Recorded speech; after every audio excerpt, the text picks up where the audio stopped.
ஏன், உங்களுக்கு உடல்நிலை சரியில்லையா?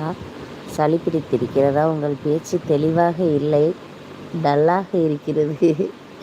ஆமாண்ணா, சளி பிடிச்சிக்கிட்டு ஒரு 10 நாளாக ரொம்ப வாட்டி வதைக்குதுண்ணா.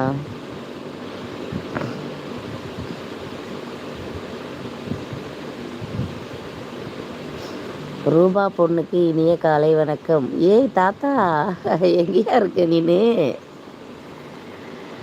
வாயா வாயா, எப்படி இருக்க தாத்தா? நல்லா இருக்கியா? தமிழ் டிவி, வாயா வாயா. கிழவா, இவ்வளோ நாள் எங்கே கிழவா இருந்த? ரூபா பொண்ணு, தாத்தா நலமா இருக்கே. நீங்கள் நலமா இருக்கீங்களா? அடப்பாவிகளா, என்ன தாத்தா இங்கிலீஷ்லலாம் வச்சுருக்க?